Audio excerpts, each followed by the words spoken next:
السلام عليكم ورحمة الله وبركاته، ازي حضراتكم عاملين ايه؟ يا رب تكونوا بخير. معاكم المهندس مصطفى بكر، فيديو جديد من مشاتل الحياة. هتكلم معاكم النهارده في الفيديو ده عن النخيل المجدول، واعرض لكم احجام النخيل المجدول الموجودة عندنا هنا في المشتل. أول حاجة ايه هو النخل المجدول؟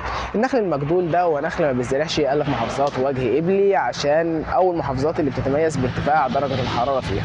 طيب شكل الثمره بتاعته بتبقى عامله ازاي؟ شكل الثمره بتاعته بتبقى لونها بني فاتح، حجمها كبير، السكر بتاعها بيبقى معتدل، ما بتتاكلش الا في مرحله التمر بتاعتها، عشان المجدول من الاصناف النص جاف.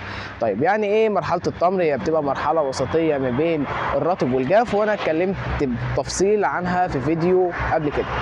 طيب هوريكم دلوقتي احجام النخيل المجدول الموجوده عندنا في المشتل. هنتنقل دلوقتي لاول حجم عندنا، هو عمر ال3 سنين. زي ما حضراتكم شايفين هو بيبقى مكون مجموع خضري كويس، كذلك بيبقى مكون محتوى جدري قوي في قلب القصريه، وده اللي يؤهله اللي هو يزرع في اي وقت في السنه.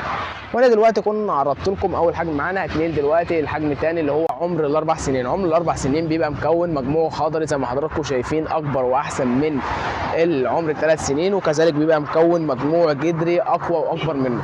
طبعا زي ما حضراتكم شايفين واضح في الفيديو ان حجم الخشب هنا اكبر من حجم الخشب في العمر اللي قبل كده، وده كان ثاني حجم معانا من نخيل المجدول. هنتنقل للحجم الثالث والاخير اللي هو عمر ال5 سنين. عمر ال5 سنين زي ما حضراتكم شايفين هو بيبقى مكون مجموع خضري اكبر واحسن من العمرين اللي قبل كده، كذلك حجم الخشب بيبقى اكبر من العمرين بفرق واضح قدامكم في قلب الفيديو اكيد.